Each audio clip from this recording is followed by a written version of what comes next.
शादनगर राजापुर में new venture launching future city phase 1।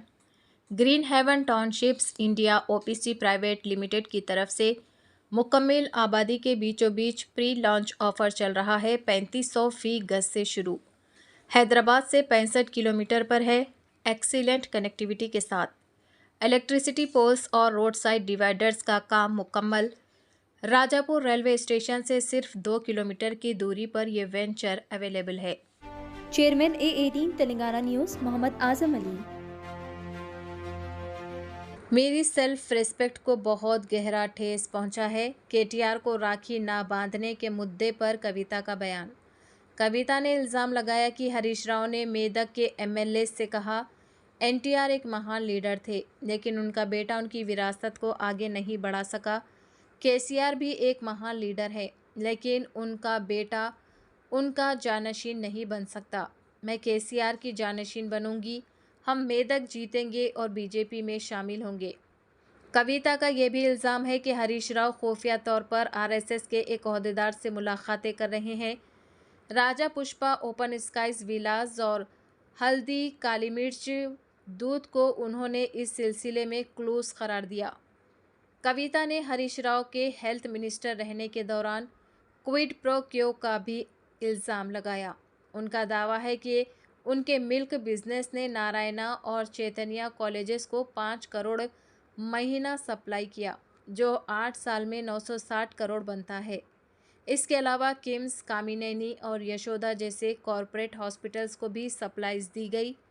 कविता ने CM Revanth Reddy को चैलेंज देते हुए कहा, अगर हरीश राव के साथ कोई लंदन अंडरस्टैंडिंग नहीं है तो उनके खिलाफ क्विड प्रो क्यो का केस दर्ज करके दिखाया जाए।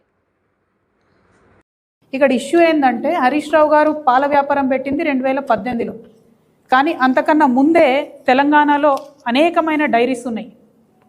మస్కత్తి డైరీ 1965లో పెట్టింది, కరీంనగర్ డైరీ 1971లో పెట్టింది, జెర్సీ డైరీ 1986లో పెట్టింది, ముల్కనూర్ ఉమెన్స్ కోఆపరేటివ్ డైరీ 2002లో పెట్టింది, సుజలా డైరీ 2002లో పెట్టింది, వైష్ణవి డైరీ 2004లో పెట్టింది, మదర్ డైరీ ఇది ప్రజలు నడుపుకునేది, హయత్ నగర్ నల్గొండ రంగారెడ్డి మిల్క్ యూనియన్, ఇది కాకుండా గవర్నమెంట్ డైరీ విజయ డైరీ ఉన్నది.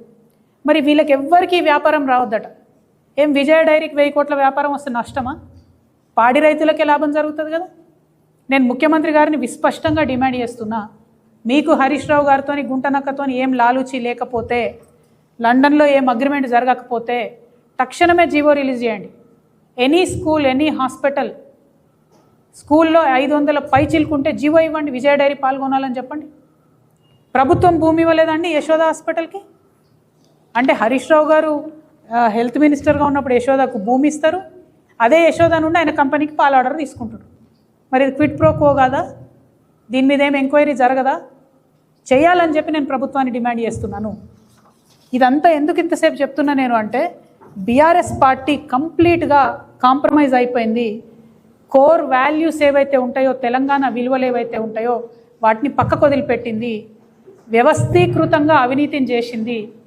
పాల వ్యాపారం హరీష్ రావు గారికి, రియల్ ఎస్టేట్ పర్మిషన్లు, మున్సిపల్ పర్మిషన్లు రామారావు గారికి, ఇసుక వ్యాపారం ఇంకొకరికి, ఇక చాలా మంది ఉన్నారు, ఒకటి కాదు రెండు కాదు. ఇట్లా వ్యవస్థీకృతమైన అవినీతి చేసింది. మళ్ళీ ఇప్పుడు ఏమంటారు, ఇక కాంగ్రెస్ ఫెయిల్ అయిపోయింది, మేమే వస్తాం గవర్నమెంట్కి అంటారు. కాంగ్రెస్ ఎట్లా ఫెయిల్ అయిపోయింది, వచ్చే అవకాశమే లేదు. కానీ బీఆర్ఎస్ మళ్ళీ గవర్నమెంట్లోకి వస్తే ఈ వ్యవస్థీకృతమైనటువంటి అవినీతిని సహిద్దామా? నేను ప్రజలను అడుగుతా ఉన్నా, మిమ్మల్ని నేను ఒకటే రిక్వెస్ట్ చేస్తూ ఉన్నా,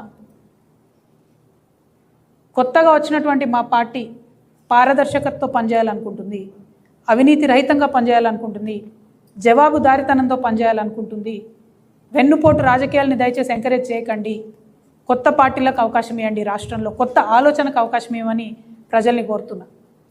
నిన్నగాక మొన్న ఒక ఇంట్రెస్టింగ్ న్యూస్, సంచలనమైన న్యూస్ మన పత్రికా మిత్రుల కోసం చెప్తున్నా. మెదక్ ఎమ్మెల్యేలు అందరితో కలిసి హరీష్ రావు గారు మీటింగ్ పెట్టుకున్నారు.